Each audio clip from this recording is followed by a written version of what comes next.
coming to point there. Yeah, no, but that's why. That's because the DC summer program. That's why. So literally, like, Drew Stelgis was running the leadership program, and he was like, Terrell, like, and I was candlelight speaker, like, on stage. He's like, do you realize, like, you were the last person that got to meet Cole me? He's like, because now, like, because they were gonna meet him this year for the program, but literally, like, a month before, it's like, we have to plan a whole new visit and everything because we visited the FBI on the first day of the program. So it's like literally the DC program probably scrambled. Like, what are we gonna do? We can't go because he's not there. Right.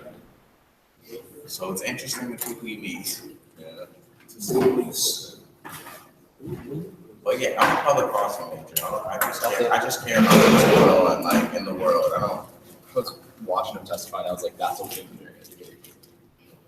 Or he's so and they asked him, he's like, so who's more credible? Like, who should we believe? Should we believe you or trust? He's just like, track record. It's like, really, track record. You're comparing someone that lied about how big the crowd was for inauguration. Who lies about it? So do you realize when you lie about something as simple as how many people came to your inauguration? You realize this man didn't announce that it was Pride Month? He just, all he got to say was, oh, look, Pride Month. And he just didn't even. Oh, man.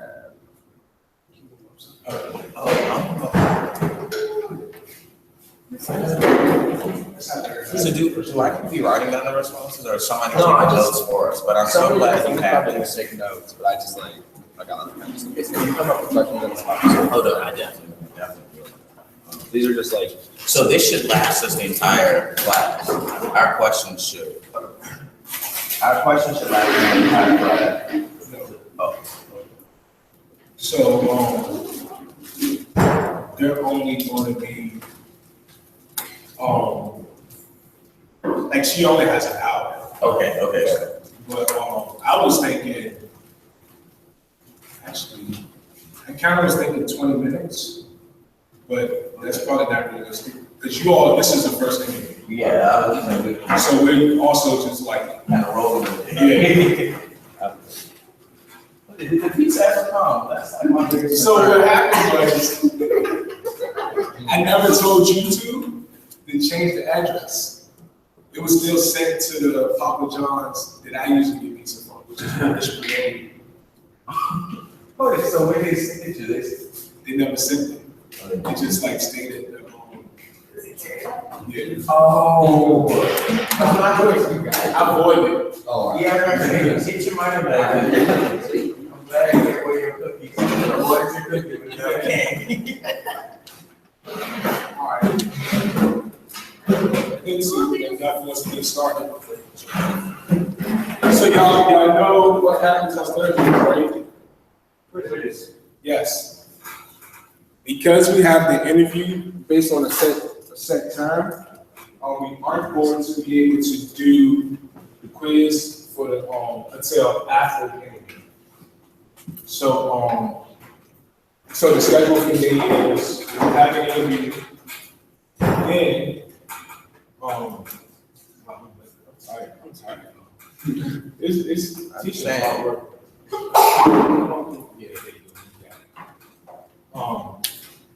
So just remind y'all, and you know what? I got an idea. I came up with this.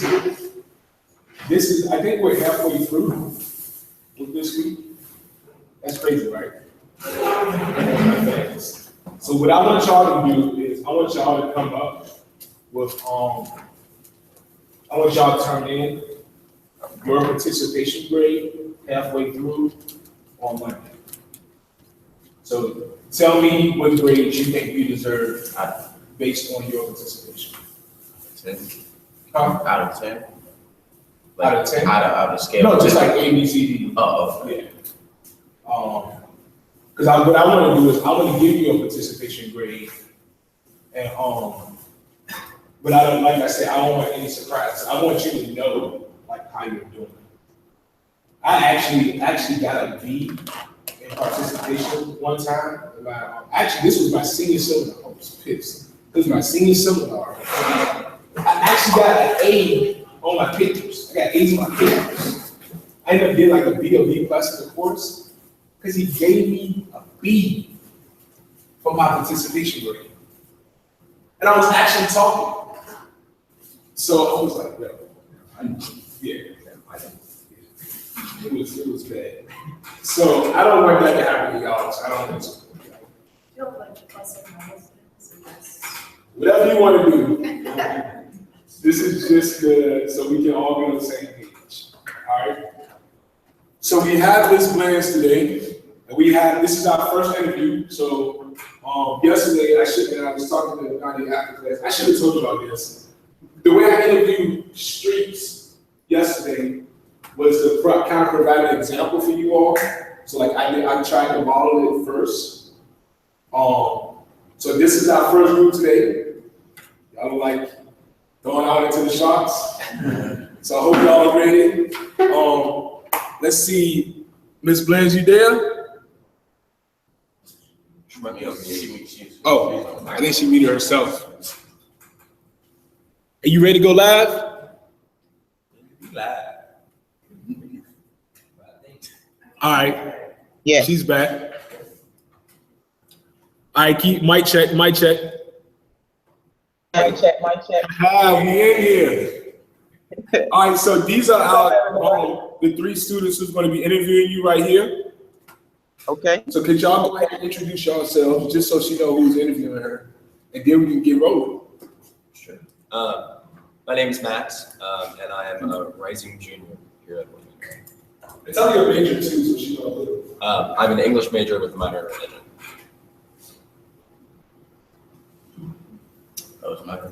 Oh, hi. My name is Terrell Robinson, and I am a recent grad, major in public policy. Okay. I'm Catherine. I'm a graduating senior, majoring in film media studies. Sounds good. Congrats and good luck. All right, well, I guess we will start with our first question then. How did you get your start in the hip hop community? How did that come about? I actually came to, well, first we'll take it back to when I was a kid. I was a drummer. Coming through clear?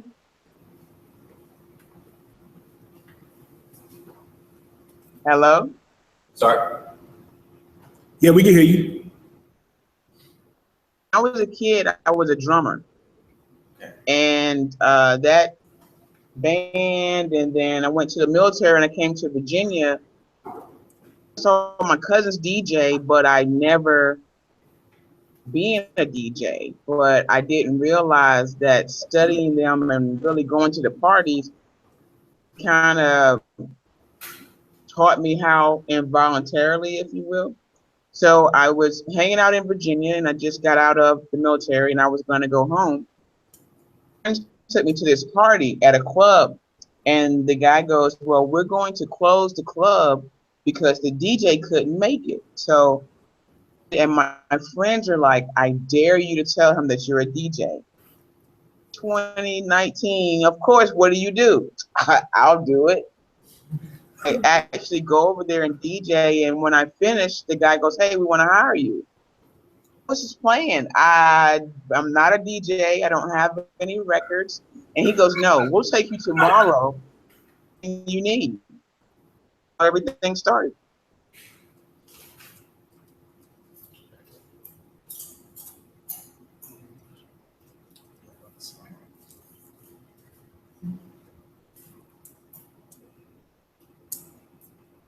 So for our next question, it'd be interesting to know, when did you come out and what was the reaction of your family and friends who were your support system? I've never been in.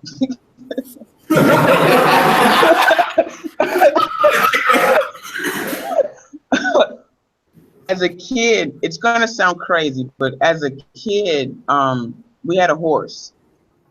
Go outside. I was like about 6, 7. Went outside. I had my shorts on, but I didn't have a shirt. And my dad was like, on. And I was like, okay, cool. So, you know, as I grew up, my mom never said, only thing she said was, look, you have to wear a dress to church. dressed to picture day until I was like 13, 14. I didn't even know what gay was, and you like who you like. So when I was like about 12, oh, that girl, she's so pretty. And over, and my cousin said, "You're not supposed to say that." She is. Don't you think she's pretty? He goes, "Yeah, but you're not supposed to say that." I never understood why it was wrong, what gay was, until I was like about 14, 15. Never I just liked girls. I think one day my mom was like, "Well, hey, letter to this girl. You're not supposed to like girls. Now go back outside and play." Didn't mean I'm going to change how I feel. As I got older, yeah, my mom was coming to visit, and I was living with my girlfriend. And I said, "Mom, look, I'm here. I'm gonna let you know. Look, I'm gay, loud, but I assumed that you knew that here, and we live together." I already knew it. You should tell me. So I was like, "Okay, cool." And my mom was like, "All I ask is that you respect her and that she respects you, and don't do anything that's going to jeopardize or hurt either of you." He was speaking from a situation, whereas I had a terrific father, okay husband, if you know what I mean. For her, it was more like, just respect yourself.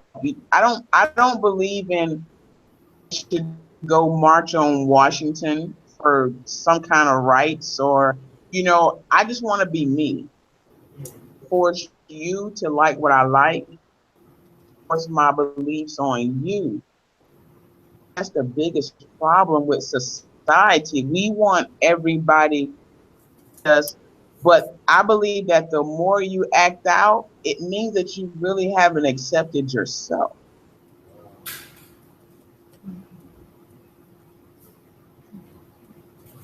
Thank you. I guess besides your friend that told you to tell them that you were a DJ, do you have any influencers, family members, outside forces pushing you in a hip hop direction? Because it's concerned. Right? Can you please repeat that? Are you saying as far as hip hop is concerned? Yes, yes. Well, after I started DJing, I was in my basement playing, making a mixtape, and started DJing, like I told you the story. So they said you have to have a DJ name, so my name was DJ Punkin. The guy heard me mixing, and he goes, "Hey, you blend well, blends."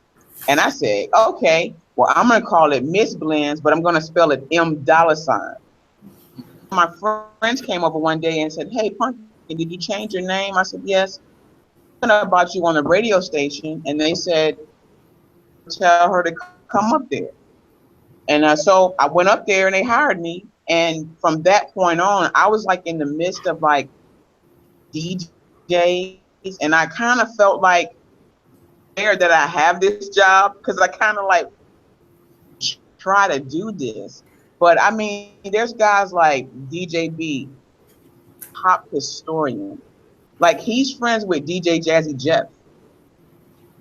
There's DJ Law. DJ Law was friends with KRS-One, and when these stars would come down, they would say, "Hey, I remember when we did this, I did that." So my influences were the people that I kind of looked up, or if I was blessed, as you will, to be put in a position just to be like, imagine being somewhere and Jay-Z's like walking through, and you have to act like he's just this average guy. "Oh, what's up, Jay?" Like, oh my God.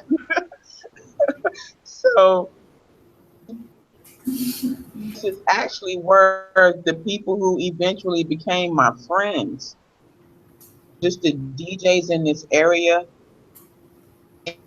hip hop has grown so big.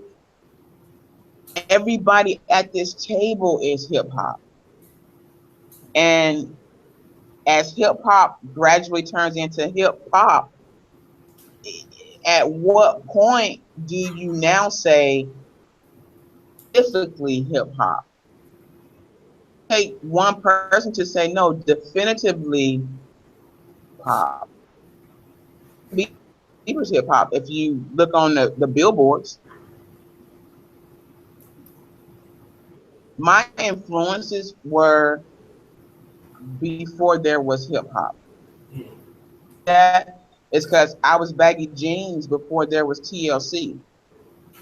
I was beating on the lunchroom table before, you know, Grandmaster Flash came out. Before, like, so hip hop is a feeling. Hip hop expression.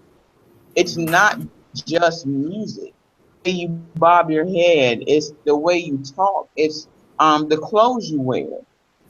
This are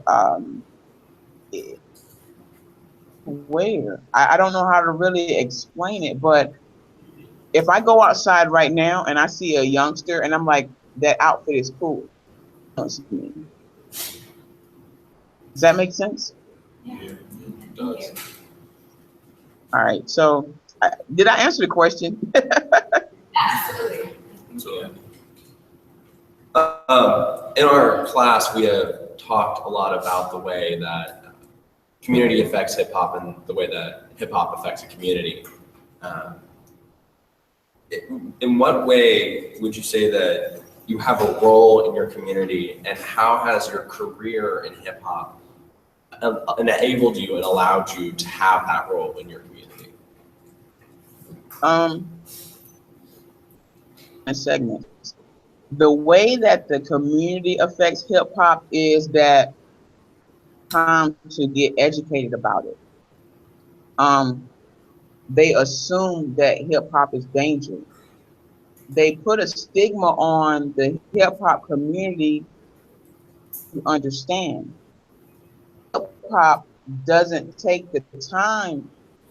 So it doesn't take its time to say, hey, we have songs like Dear Mama. We have songs about education.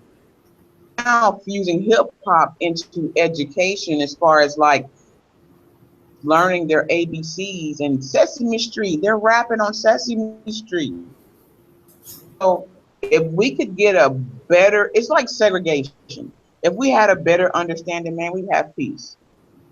Then we wouldn't make money. They try to keep hip hop as a kind of a danger, to make it a fear, to keep it making money, but at the same time, when we cross over to hip hop, we make more money in a better light.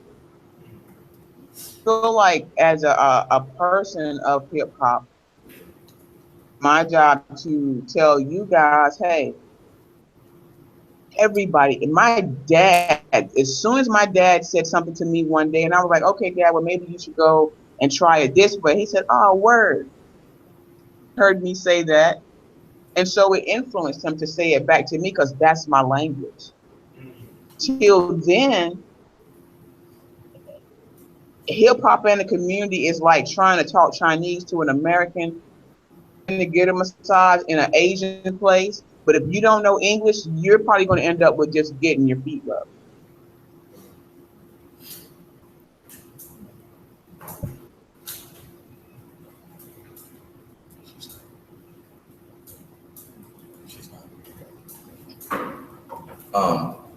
Just hearing you speak, I can hear the creativity and definitely the open-mindedness from you. So I would like to ask you, what was your thought process behind creating Blendzville? Making dreams come true. We have a Blendzville Global. It's called Blendzville Global now, and we have an award show that's for local artists. You have to try out. I have to see you. It's no way to see everybody if they're not already famous. You have to hold auditions, see people actually say, I want to thank God, I want to thank my mom, who feel like appreciated right now, even though I'm not on the billboards. Go home. They're going to keep working towards that. I want people to do, find what you love and make what you love work for you.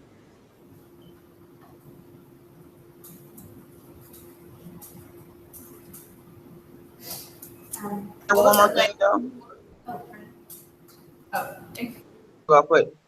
But Blendsville is a combination of, I'm from Gainesville, Georgia. Build off of that, off of Gainesville, and put it at the end of Blends. Wherever I am, it's a home for you.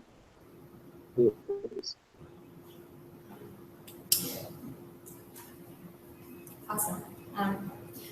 What was it like being LGBT in the hip hop community, and was there ever a point at which you felt your community didn't accept you? Second part again? Was there ever a point at which you felt the hip hop community didn't accept you? Hip hop is gay. And I'm going to tell you why I say that. It's like, okay, hold on. Let me explain. On a female side, male side, it's kind of different. The reason why I say that is because in hip hop, and I'm with the guys, I want to talk about is girls.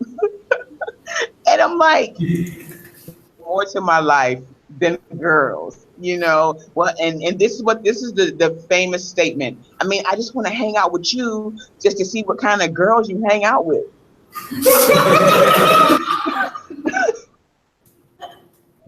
So, but what blows everybody's mind is that we're gay people.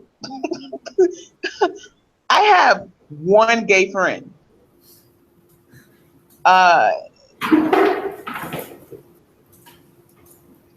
Of LGBT, however you want to describe it. Well, I don't know how it feels to be straight, but you know, okay, you have groups that you're like, I can't hang with that group because something. They're always doing something. There are a lot of good gay people in the world. They are. They're somewhere hanging together and nobody knows where they are. Friends are straight. I think that the reason why that is because a lot of LGBT, and I think they've added a Q on it. I mean, I don't know. I'm not that gay, but I think they did. But a lot of them are either closet, out. They're out and they feel like they have to prove a point. That is, if they're still in the closet to hide a big piece of them, that means therefore they have to be someone that they're not. Came out is that they were in hiding so long that they probably have an attitude right now. Added everybody that treated them a certain way or whatever to deal with that person. Already out and they're not comfortable with themselves, trying to prove that they're comfortable with themselves. So it makes everybody else uncomfortable. If you're LGBTQ, make assumptions with their eyes. If you were to see me, you would say, "Oh, she's definitely gay." Who sit down and actually talk to me, they're like, "Oh my God, you are like so feminine," and I'm like, so. I mean, it's all up to the perception, but I mean, I would personally wish to say, okay, I wish I could just call this LGBTQ rally and just get them together and say, dude, everybody in here needs counseling. Everybody. I think that if we could get on a better page, I might be more willing to go to a DC rally. I'm not here to say, hey, I want this right, because I've been in the military. I've nobody's ever walked up to me and said, hey, you're gay, or you're a dyke, or you're a bulldog, or I've never had that experience. I believe that it is the energy that you exude, energy back.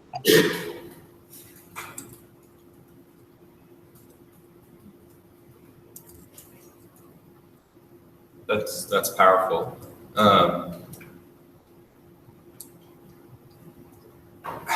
To bring it back to Blendzville Global, what's it like to be the leader of that group, of that community? What's it like to be the CEO of Blendzville Global in the modern setting? Was scary. Yep. If it would work, but I just believe that it would work. The first award show, and she said, you can't come back. She said, you have too many people here. So actually that was a compliment. It was my first time being a CEO, interactions with the staff. My interaction with people who used to be in charge of me was that, they tell you what to do in a harsh way, they use profanity, they do this, so a CEO was supposed to do. Well, going into the second year, I had to apologize to my staff. I have 10 people. Apologize to them for the way I don't use profanity at all. Stern. Apologize, and they were like, did you really think that we took you serious? Like, we already know. They call me a bulldog. Their eyes, a bulldog is somebody that is just protective of their stuff. People kind of sweet until you get on their wrong side. Fighter, we're not going to fight. We're just, if they act up, put them out. Now looking back at it, that we're venturing into and doing more, shows, I'm excited about the opportunities. I like sitting back. I love business. I love going into a meeting with Pepsi and talking about things like from it, sponsorship packages, and how we're going to be bigger next year. And the way I see it, man, it's just an opportunity for people to have more jobs, for more people to perform and actually live their dream. And my dream is just to actually be able to go to somebody and say, hey, dude, you have a record deal, or as an actor, and actually get you in this major motion picture. As well to do as a CEO, I don't pride myself on being a CEO. I don't even use the word pride.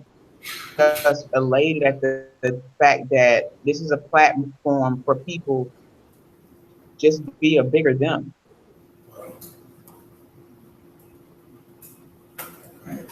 Thank you for that. Since you've been in the hip hop arena, I would love to hear about your opinions to what you would say to someone that believes hip hop is sexist, and I didn't hear you because we were laughing. So yes, I want to ask you, what would you say to someone who believes hip hop is sexist and homophobic? That they are 60% right, 40% wrong.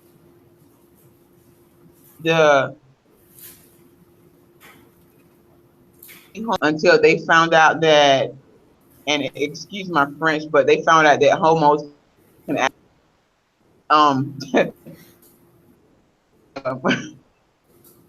person finds the fit in a situation, cool. First, hip hop was a black thing, and then Eminem showed up. Eminem fan, he is a beast. Like, I put him with the best, you know. I think that because they really, if you go to a boardroom, in a major boardroom, they believe that the shorter the pants, the bigger the check.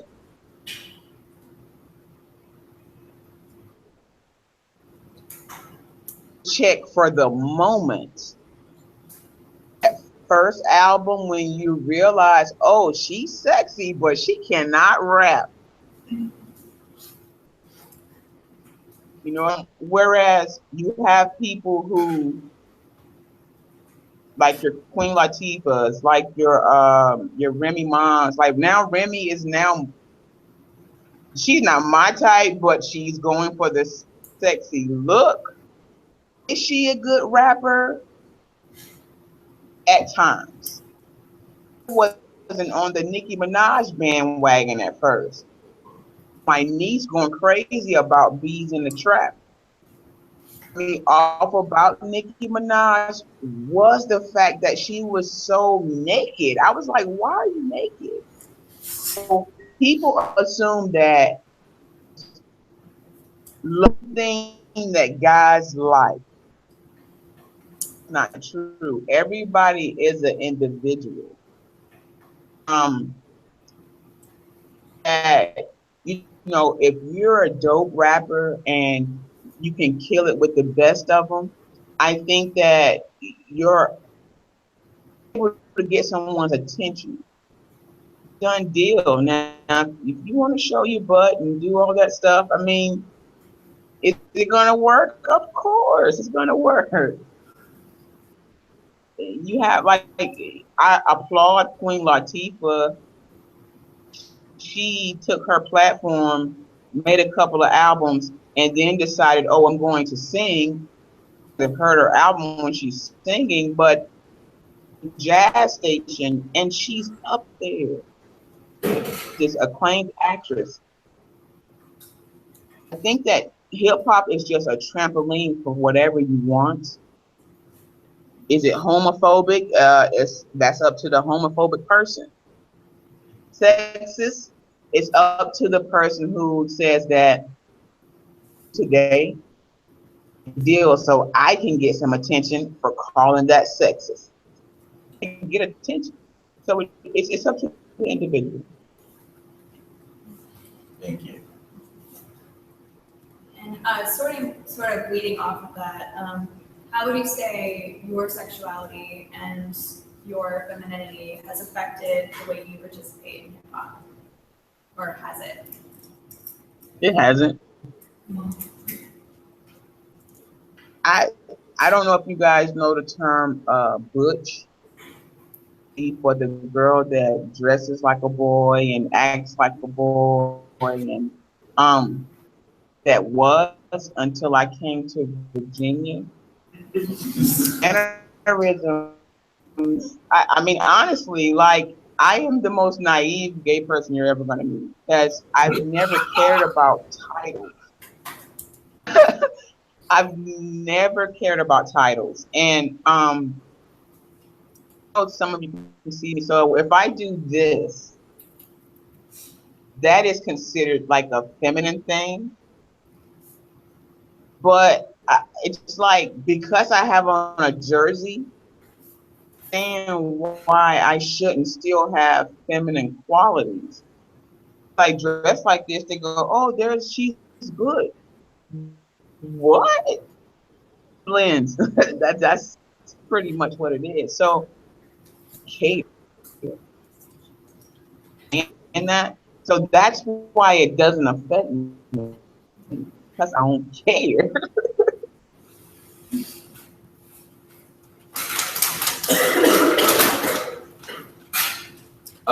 To switch it up just a little bit, I wanted to ask you if you were a person of faith, and that meaning any particular faith.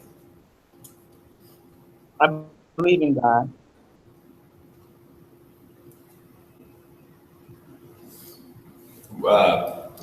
Would you? Okay, I'll expand. Okay, look. This is how faith works with me. I believe that I understand that everybody has what they believe in. Faith is universal. Faith is about far you can believe without letting doubt intercede. It's like Newton's first law. It will remain in the same place until another thing hits it from the side distance. The hip hop version. But if you research Newton's law, you'll get it. But if I believe, let's say I want to be a rapper, faith, and I'm going to make it, and I'm going to do everything that it takes to do it. Comes from over here and says, no, you're not. You need to believe it. So that's how any religion is. Any religion teaches faith. Different gods, because everybody's like, no, I want to be different. Faith is unwavering at times. Everybody has a down day, gone wrong, but I read daily. And I read daily to train my brain to be this machine that no matter what I kind of want to do or might be hesitant about, here we can do it. We are a champion. We are going to conquer this. If it doesn't happen the first time, until I get it. Because sometimes it's not about that first door not opening. No, the person behind that first door, person for what you're trying to do. When they get that door closed in their faith, they feel like, oh man, I should give up.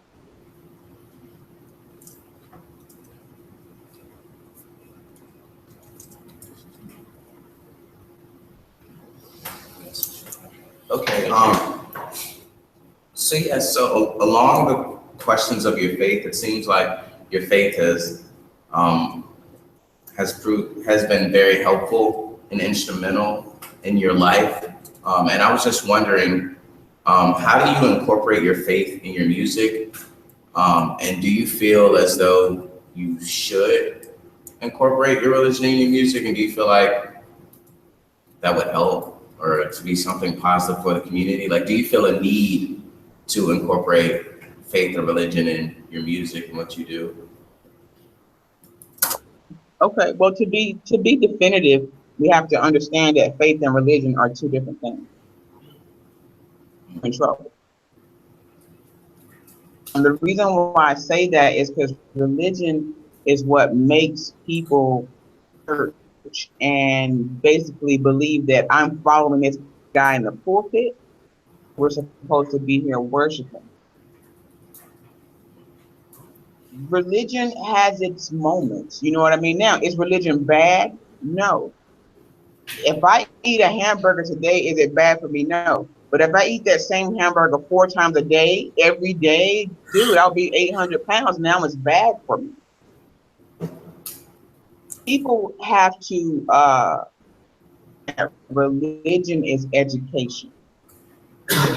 Bible for yourself. Really believe that what they say is true. Where religion and homosexuality have, prime example, Eddie Long. You know, rest his soul, rest in peace. The longest time he preached that was wrong. He had a place in their church called Out of the Wilderness. They go and they would pray the gay away. You know, if this be what it is, okay, fine. But then it's unveiled young boys. How religion gets you in trouble because now you got a flock of people following this guy, heartbroken. Not my pastor. You shouldn't have been following the pastor. God. And if you really want to take it the proper order, you should be following Jesus and understanding that through him is how I get everything to understand my desires, my wants, and also learn how to be a better me. I'm there just for what you need to become. All have a spirit inside of us. Just listen sometimes. If something's telling you, you know what, I should probably go left. Probably should have went. And because when you went right, what happened? Oh man, I knew I should have gone left. The spirit inside of you. You can call it an inkling, you can call it instinct. Still a spirit. This concern, visual situation. Believe both ways. If I am let's say I'm an atheist, a straight devil worshiper. Faith in it. The same rules apply. And believe is how far you can take this situation and things will become and will actually come into existence. Those who don't truly believe, they call it the law of attraction. And I don't care how you do it. Good question. How many of you guys have actually thought about somebody and they call and you say, what about you?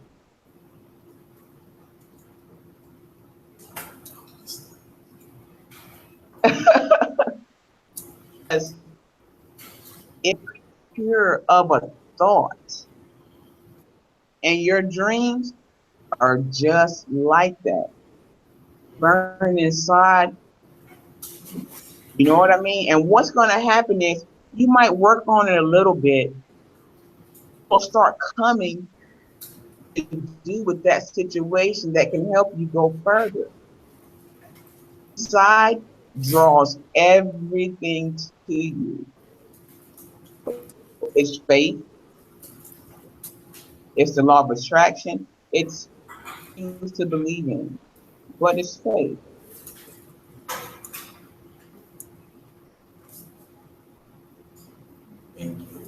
Wow.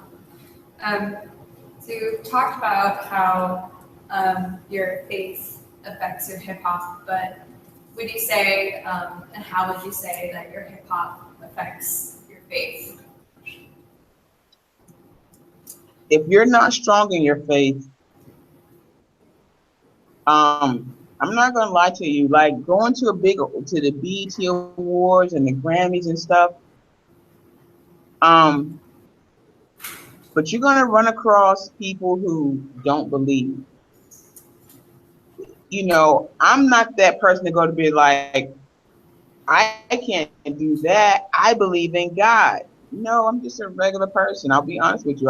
When I was doing, I smoked weed. I'm not a real big drinker, but I would drink sometimes. I party. But know that you're using that and not let it use you. I mean, it's just like with rock. There's so many doors that if you say first door, I'm not going to open the second door, and before you know it, you're at that 12th door, way back to the outside of that first door, because it's a deep situation. It's like wishing for something and it just happens.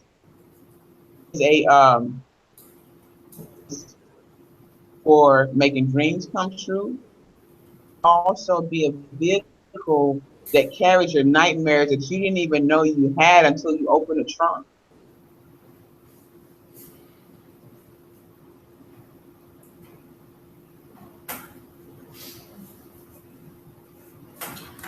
Thank you.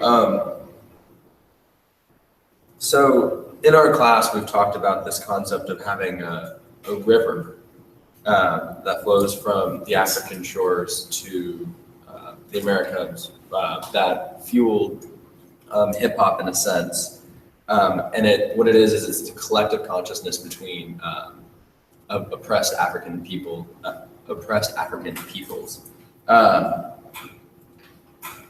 Is that something? Is that something that you can say that you felt through your works in hip hop? A collective consciousness, as it were, in your career. In my career,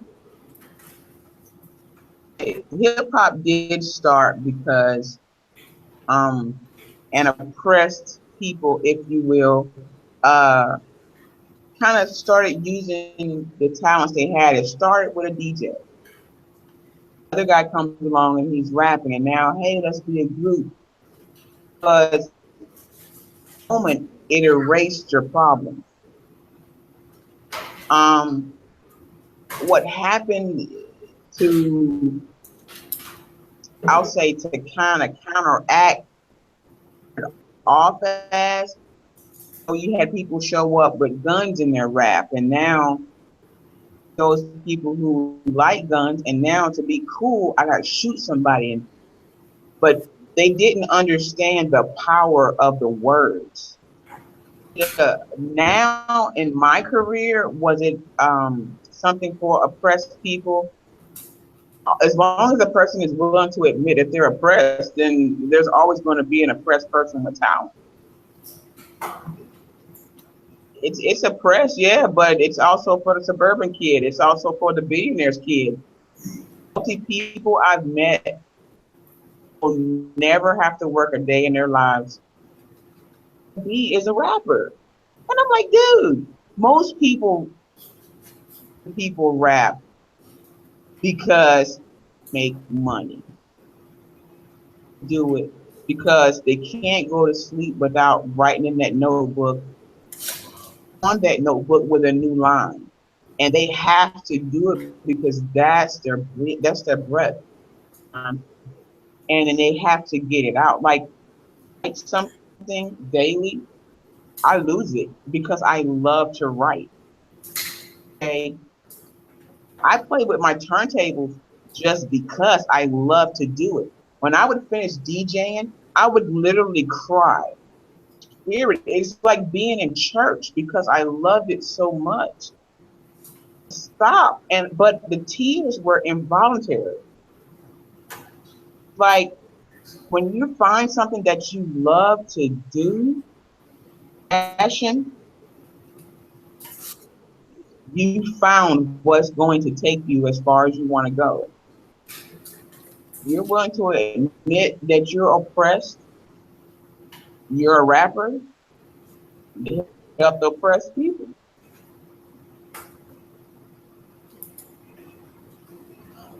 Powerful statement. Thank you. Thank you. Looking at my sheet, we have come to our very last question. But once I ask this, hopefully you'll have some more time for the class. We'll open it up to the class to ask some questions for you. So lastly, I would like to kind of pick your brain, and I want to know what's next for you. So you leading in your faith and everything, I want to know what is next for you in your career, and where do you see yourself going, and if you can talk a little bit about your aspirations. I'm currently writing a book called Inhale, Exhale. Love, and I love love. Two people who meet on the internet. If I see this on television, I'm gonna hold somebody in this classroom responsible. But it's about two people. So do not write this because it's not out there yet. But it's about two people who meet on the internet, love that without even realizing that they're actually around each other all day. And the hard part is that the main character, who is Pumpkin, she's the one who types all the romantic stuff that he sends to her. You know, when they all meet up, they kind of realize that him, she's in love with her, you know, cool, and doesn't say anything and just lets it ride out there. Considered, well, I call myself, and I have a company called Date Orchestrators. Google it because it's kind of like the movie Pitch. People up. I do is people call me to either, if they really like somebody, improve how they're going to ask them out, or if they want to send them a singing telegram, something in a relationship, I actually come in and help you guys mend that. I am getting ready to open a company called Better Beliefs. I had a little venture in the counseling field. I love business, and I found out how the business work. I studied it. Inspection, that's what you see right now, kind of, sort of. We don't have an inspection until November. I'm here every day. Write down how they're going to happen, because when the company opens financially, it'll be a very good situation. Make all these papers that I have work, you know, and it's not really for me. It's a way to turn Virginia into what I call Bollywood, is Virginia, and that's what I really want to do. Cool.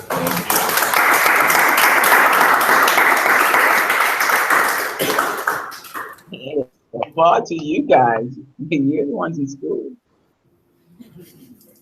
Any other students have any other questions? Yeah, one. You talked about the like distinction between hip hop and hip hop. Could you like speak more on that? And well, I guess my question is like, how do you balance being authentic with achieving commercial success, or do you lose authenticity if that's all you're pursuing? Front, tell me what he said.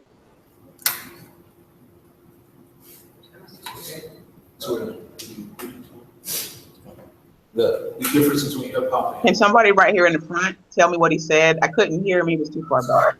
He was asking what the difference is between, you made the distinction between hip hop and hip hop, and he was asking what the difference between the two was for you.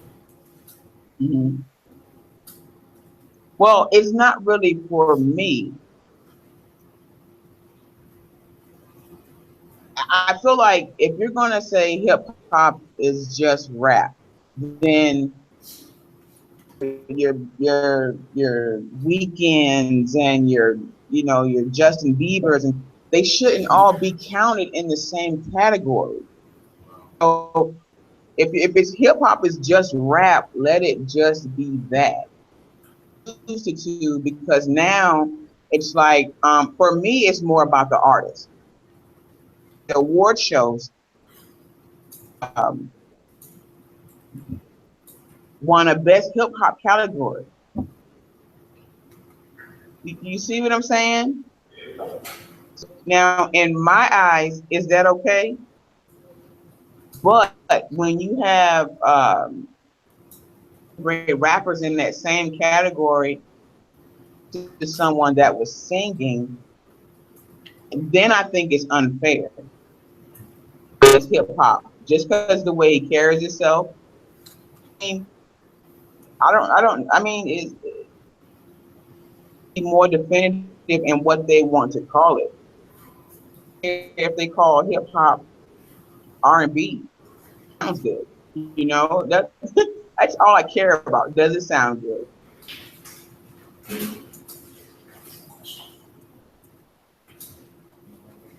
no questions.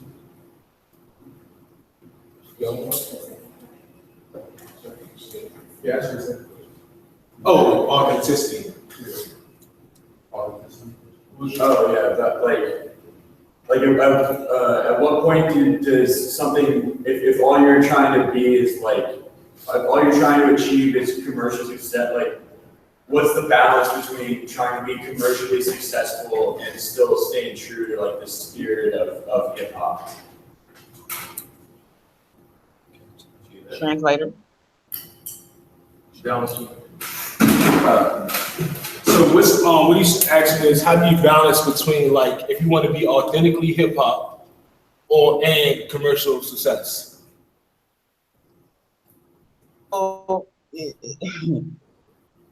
authentically hip hop, then it all depends on what's your idea of success. For instance, just a lot of people don't know that Common is a rapper because he's an actor. He's authentic in his rap and really didn't want to go mainstream. However, he didn't waver, and he's still authentic. Made it work. He has title. He has, all the other things that come with it. A better businessman did, and how do I develop the business? Be the business. I'm going to stay authentic and just be a rapper. The cap on your success is according to your mentality.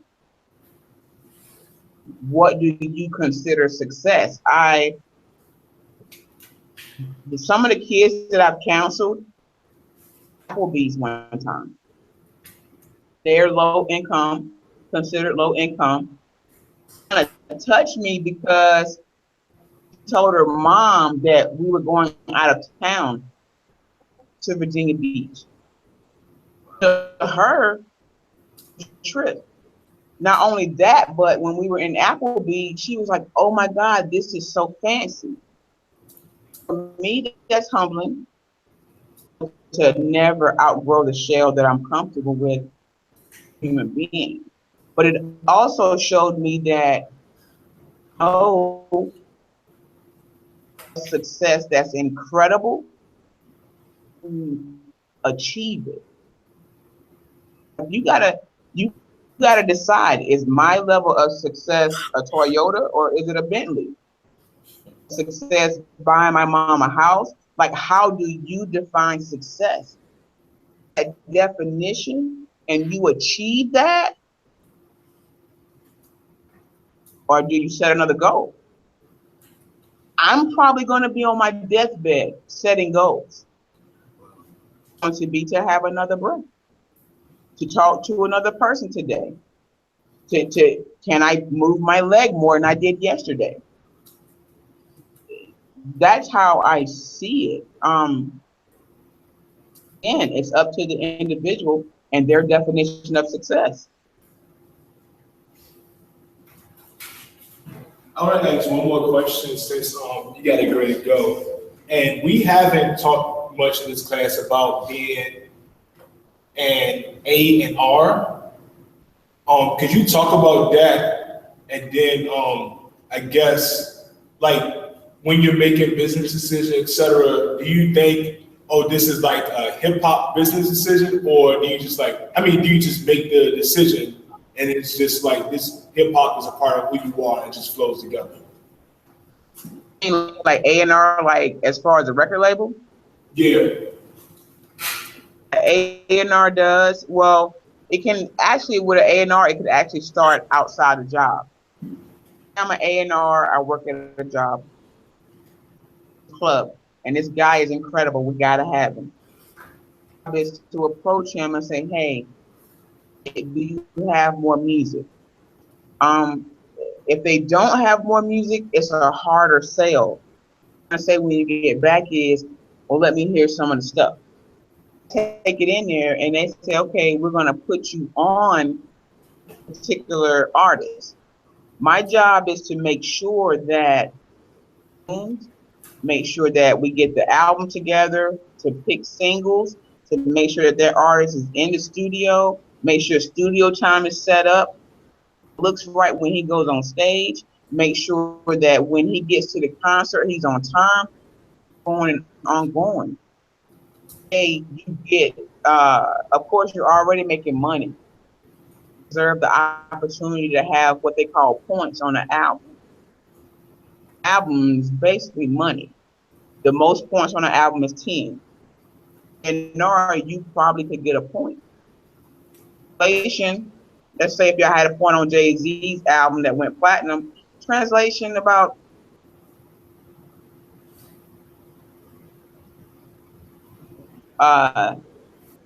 second part.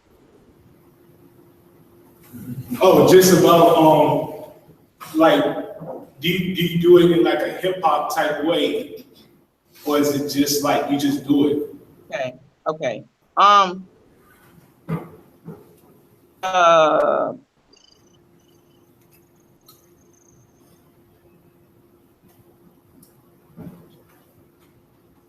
gonna be honest with y'all about something. I am in hip hop because to me, like hip hop happened to me. Wow. All right. Do I listen to hip hop in the car all day? No. I listen to Phil Collins, I love Adele, and I love Jay-Z. So in saying that, when I'm in a business meeting at the door, because hip hop is just a product, it's something totally different. Numbers, if we're discussing travel, if we're discussing pay, if we're discussing, what are we going to roll this music out as, anything to do with hip hop. It has something to do with the type of person is doing, because Future or in the same, you can't put Nas, Talib Kweli, same situation, because set of fans might like both of them. You have to really, it's according to whatever we're discussing. At the door and base all my decisions on the individual, base it on the numbers that they've done before. If the numbers they did before didn't outweigh last time, back and come up with a more creative promotion. It's never about hip hop for me. Best for the company, fair to the client. Got it. Well, for everybody in the classroom, I just want you guys to remember this. Success failure is corrected. And all that means is that everything you tried before may not have worked. Learn some type of lesson for that. Collect all the lessons and put those together. This is definitely guaranteed, guys. I got that. Yeah. But thank you, Ms. Blendz. Thank you for the opportunity. Salute you. I know you. I hope all you guys are doing well in your studies. Yeah, thanks a lot. I'm gonna follow up with you afterwards. Y'all can go ahead and break. And I know you gotta go now, so you can get back to work. Keep grinding. Okay. Making new goals. Man, you have a good one. Thank you.